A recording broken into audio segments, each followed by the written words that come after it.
Frau Thürig, Sie erlebten im Alter von 10 Jahren eine Nahtoderfahrung. Wie kam das? Es war am Geburtstag von meinem Vater. Da sind wir vom Onkel und Tante eingeladen worden zum Skifahren. Meine Schwester und ich, also meine mittlere Schwester und ich, durften dann zum Skifahren. Meine Eltern und mein jüngerer Bruder haben uns begleitet und sind mit der Bahn hoch und wieder runter, während wir mit den Skiern gefahren sind. Am Abend, an der letzten Abfahrt, das war im Sörenberg in der Rossweid, wo man in dem Jahr eine Abfahrtspiste eingerichtet hat mit Schanzen. Und im letzten Teilstück war es etwas steil. Und unser Onkel hat uns dann gelernt, seitwärts mit den Skiern abzurutschen.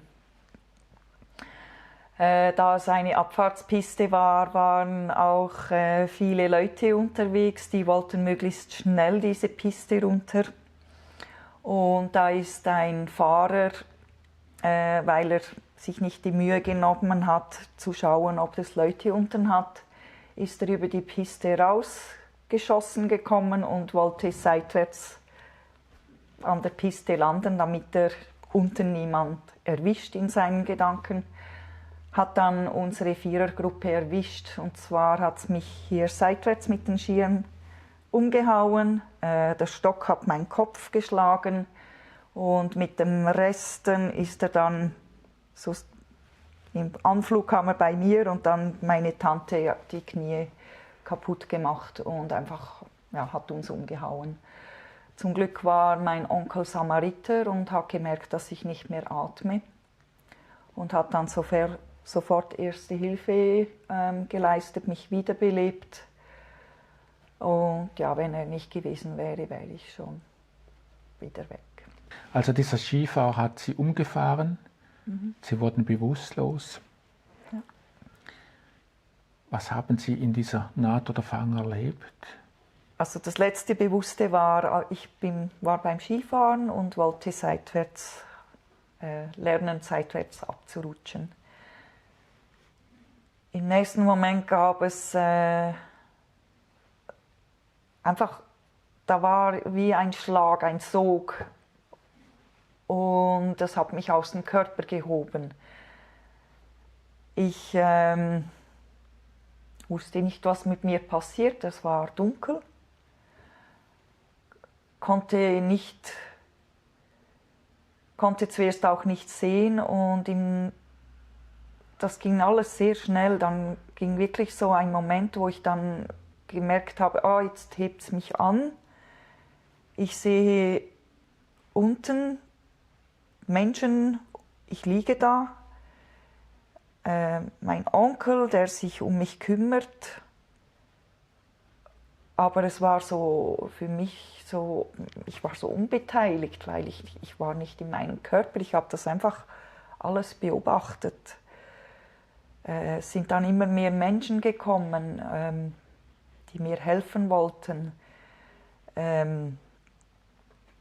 Aber ich habe mich sehr schnell auch von dem Bild gelöst. Da es jetzt sehr lange her ist, kann ich nicht mehr alle Details dazu beschreiben. Was für mich eindrücklich geblieben ist, da war wirklich ein Film von meinem Leben, der ablief. Und ich habe heute noch Erfahrungen, als ich halbjährig war, oder kann Dinge aus meinem frühkindlichen Alter erzählen, wo ich oft gefragt wurde, woher weißt du das? Und da bin ich überzeugt, dass dank dem Wiederablaufen von diesen Erinnerungen in dem Film hat mir das geholfen, mich daran zu erinnern. Der Film ging dann sehr schnell zu Ende. Mit 10 Jahren hat man noch nicht so viel erlebt. Trotzdem sehr eindrückliche Dinge. Und es war dann wie, ich entfernte mich immer weiter weg von der Szene. sah ein Tunnel, also es war einfach es war so wie etwas Rundes, wo ich am Ende Licht sah und das hat mich so zu dem Licht gezogen und dort bin ich sehr schnell hingekommen und je näher ich kam, hatte ich so diese unglaubliche Wärme, so eine Liebe, Geborgenheit, einfach nur schön. Das war wirklich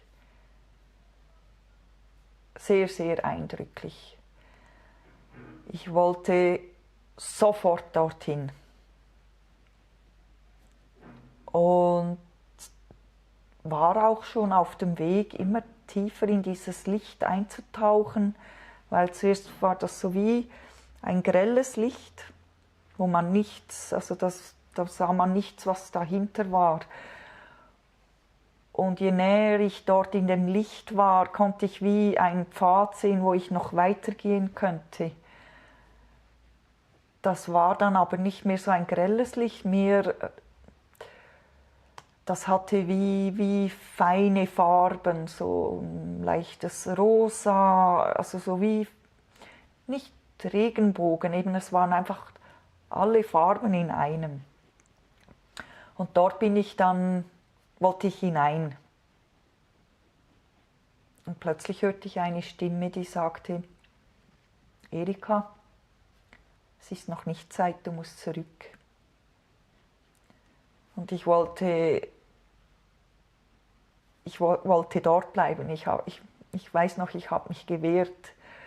Und es hieß einfach, tut mir leid, nein, es ist noch nicht Zeit für dich, du musst zurück. Und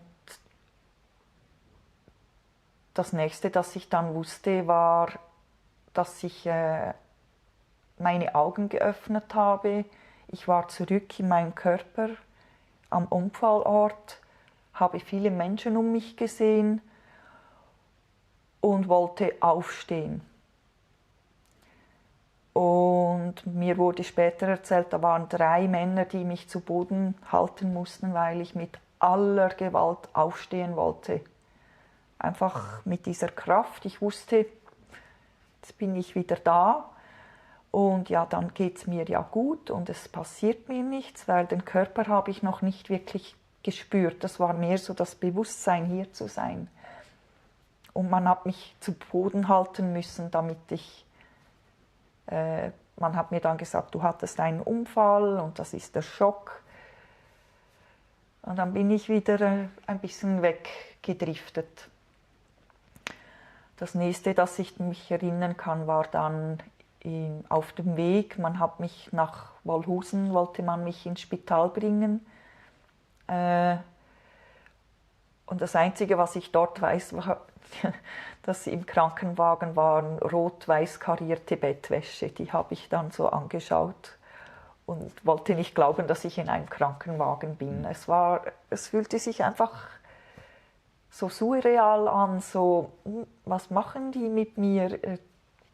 Das war ganz eigenartig für mich, ja. Im Spital Wolhusen haben sie dann gemerkt, dass ich starke innere Verletzungen habe.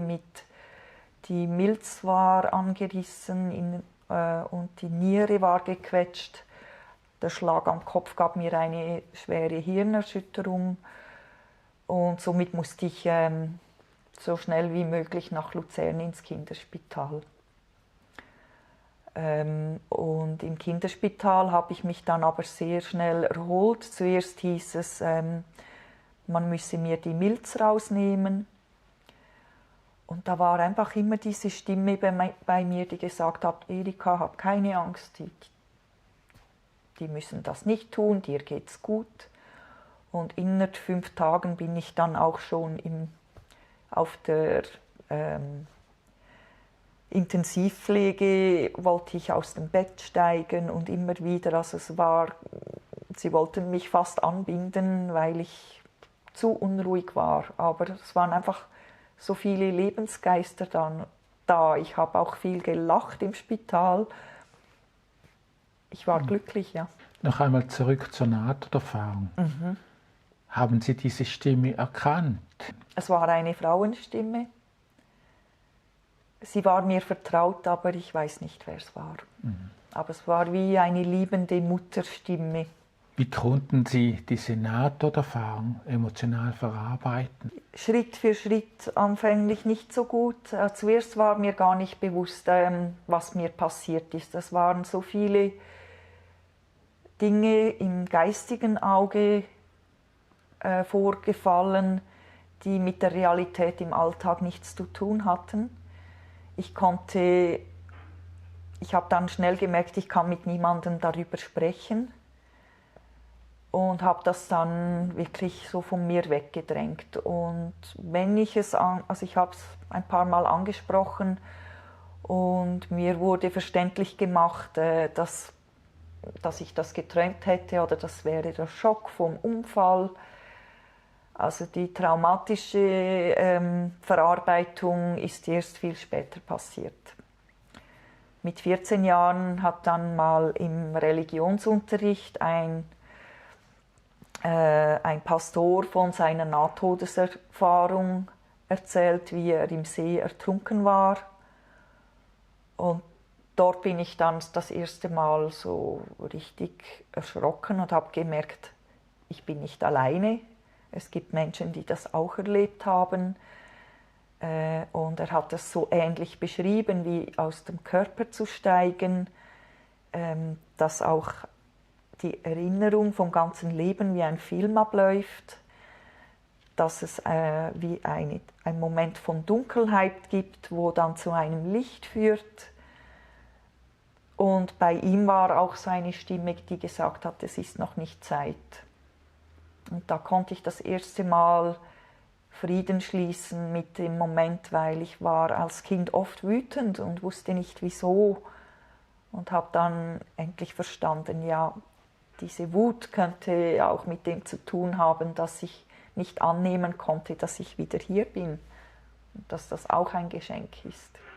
Machten Sie in Ihrem Leben noch weitere spirituelle Erfahrungen? Immer wieder.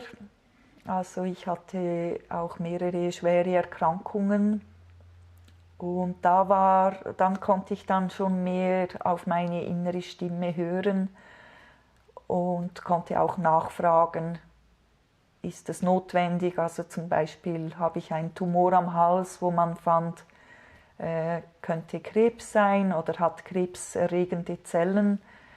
Und da hat mir diese Stimme gesagt, nein, du musst keine Angst haben. Und habe mich dann auch geweigert, die Schilddrüse rauszunehmen, weil das Vertrauen in mich und meine Heilkraft oder was das Göttliche, das in uns mitwirkt, mitschwingt, hat mir geholfen, den Weg zu finden. Und das war vor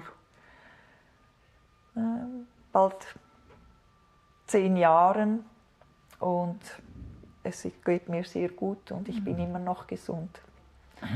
Und auch ich habe dann eine Yogalehrerausbildung gemacht in Indien und da habe ich dann sehr schnell gemerkt, wie ich mich zu Hause fühle und dass es auch Möglichkeiten gibt, das Spirituelle zu leben, nebst dem Alltag. Auch durfte ich vor 2 Jahren meinen Vater begleiten, als er am Sterben war. Und er war dement und er hatte schon öfters, habe ich dann gespürt, also ich habe dann viel gemerkt, dass meine Nahtodeserfahrung mir hilft, auch anderen Menschen den Weg in den Tod oder den Übergang zu begleiten. Und da hat er oft mich gefragt, ja, wenn ich dann gehe, kommst du mit? Und ich habe ihm gesagt, nein, das kann ich nicht, aber ich kann dich begleiten. Und 3 Tage bevor er dann wirklich gestorben ist, hat er angefangen, ins Leere zu greifen, wo ich dann gemerkt habe, er ist zeitweise schon auf der anderen Seite. Und habe ihm dann gesagt, Vater, es ist jetzt soweit, ich habe dir versprochen, dass ich dich, soweit es geht, begleite, aber den Rest wirst du selber tun und du kannst beruhigt sein. Ich habe dann auch im geistigen Auge seine Eltern gesehen, die auf ihn gewartet haben und für ihn präsent waren. Und je mehr ich ihn dann auch begleitet habe, zusammen mit meinen Geschwistern und Mutter, habe ich dann auch erlebt, wie ich immer gemerkt habe, da hatten sie immer mehr Ahnen und geistige Wesen, die sich auf ihn vorbereitet haben. Das war sehr eindrücklich. Da waren wie Stimmen, die gesagt haben, der Moritz kommt, der Moritz macht sich auf den Weg. Und kurz vor seinem Sterben, am Tag von seinem Übergang, hatte ich am Morgen eine Stimme gehört, die mir gesagt hat, heute um 10 nach 10 wird er gehen am Abend. Und ich war dann etwas unruhig, wusste auch nicht, wie das einordnen, hatte aber auch Vertrauen, dass es schon gut ist, wie es sein darf. An dem Tag sind alle meine Geschwister, meine Mutter, wir waren alle noch bei ihm. Und um 10 Uhr wurde meine Mutter nervös und fand, jetzt muss ich nach Hause. Es ist jetzt, ich habe meine Tabletten vergessen und ich habe sie dann gefragt, bist du sicher, möchtest du wirklich gehen?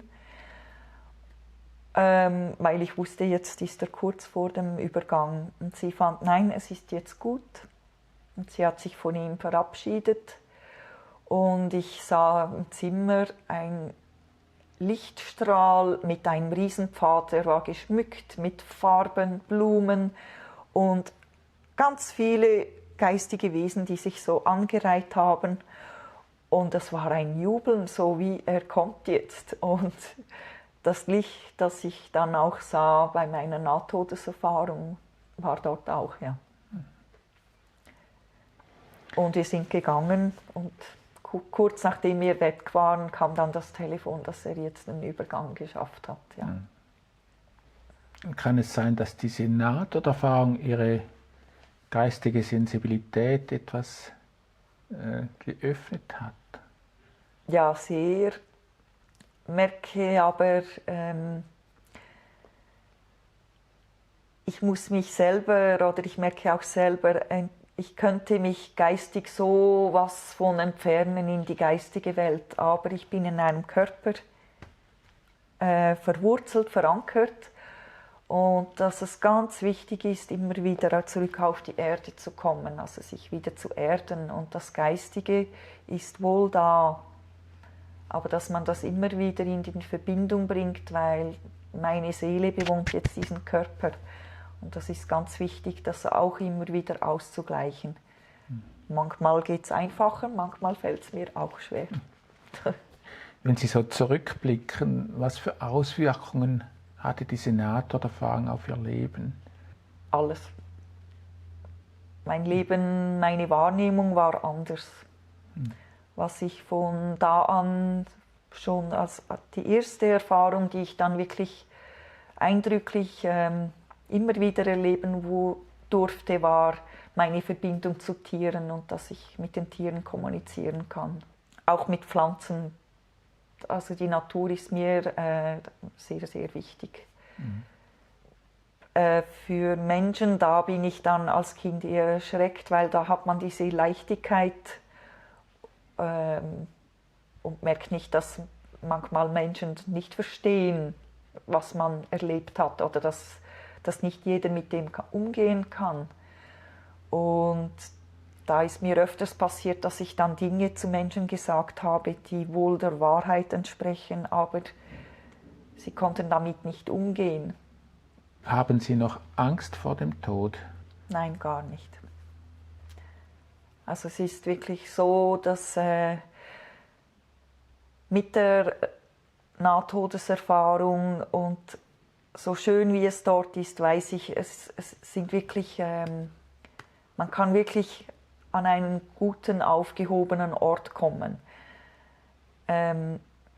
Aber auch zu verstehen, dass jetzt der Moment im Leben, hier können wir unsere Erfahrungen machen Und dass das genauso wichtig ist. Also es hat keine Wertigkeit im einen wie im anderen.